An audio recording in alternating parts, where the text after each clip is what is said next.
प्राचीन समय की बात है। एक गांव में एक ब्राह्मणी अपने बेटे और बहू के साथ रहती थी। ब्राह्मणी के पति गांव में बने गणेश मंदिर के पुजारी थे। उनके मरने के बाद ब्राह्मणी वहां सेवा करने लगी। वह मंदिर की साफ सफाई व पूजा पाठ का सारा काम करती थी। बगीचे में से फूल तोड़कर लाती और उन फूलों से सुंदर माला बनाकर गणेश जी को पहनाती थी और गणेश भगवान की कहानी कथा सुनती व सुनाती थी। सुबह जब मंदिर के पुजारी आते तब तक वह सारा काम कर लेती। पुजारी जब मंदिर में पूजा करने के बाद फल, मिठाई और पैसे मंदिर में जो चढ़ावे के रूप में आते उसमें से कुछ उस ब्राह्मणी को भी देते थे, जिससे उसका गुजारा हो जाता था। ब्राह्मणी का लड़का एक किसान था और वह सीधा साधा था, परंतु उसकी पत्नी राधा बहुत तेज और चालाक थी। वह अपनी सास को पसंद नहीं करती थी।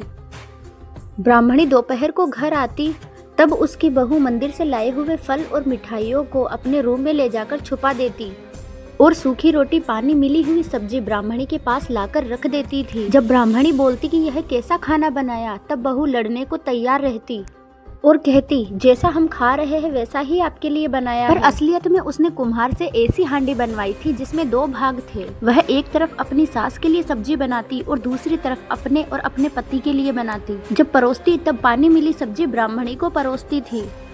ब्राह्मणी थोड़ा खाना खाकर संतोष कर लेती और दिन रात गणेश भगवान से प्रार्थना करती, हे प्रभु मेरे परिवार पर कृपा करना। वह पूरा दिन गणेश भगवान के भजन करने में निकाल देती थी।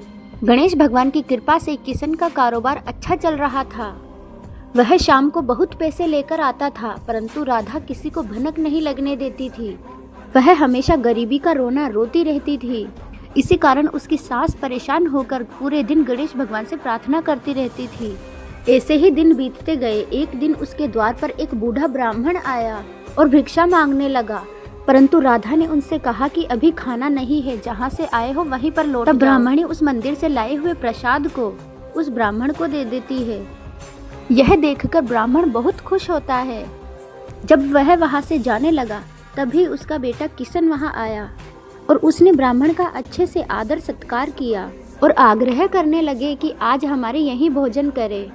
ब्राह्मण ने मना किया, परंतु वह नहीं माना। जिद करने पर ब्राह्मण मान गए, परंतु उन्होंने कहा कि मैं भोजन तभी करूंगा जब तुम दोनों भी मेरे साथ भोजन करोगे। किशन ने खुश होकर कहा, यह तो आपकी कृपा है जो हमें भी साथ में भोजन करने को बोल रहे हो। किशन ने राधा को भोजन लाने को कहा, परंतु राधा को बहुत बुरा लग रहा था, परंतु वह कुछ भी नहीं कर पा रही थी।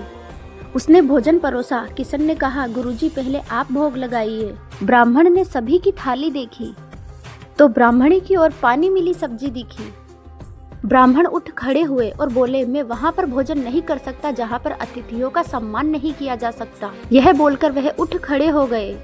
किशन ने उनके पैर पकड़े और बोला कि मुझसे क्या गलती हुई कि आप बिना भोजन किए ही यहाँ से जा रहे हो। बूढ़े ब्राह्मण ने कहा, तुम पर भगवान गणेश जी की विशेष कृपा है। तुम रोज घी से बनी सब्जी खा रहे हो और अपनी माँ को रोज पानी मिली सब्जी खिलाते हो, जिससे वह रोज आधे पेट खाना खाती है। किशन ने कहा, परंतु हमारे तो यहाँ एक ही हांडी में भोजन बनाया जाता है। किशन ने ध्यान से देखा तो उसकी माँ की थाली पानी से भरी सब्जी से थी। फिर उसने रसोई घर में जाकर उस हांडी को देखा तो उसमें 2 भाग थे। एक भाग में घी से बनी सब्जी और दूसरे भाग में उसकी माँ के लिए पानी मिलाई सब्जी थी। उसे राधा पर बहुत क्रोध आया और उसे घर से निकल जाने को बोला।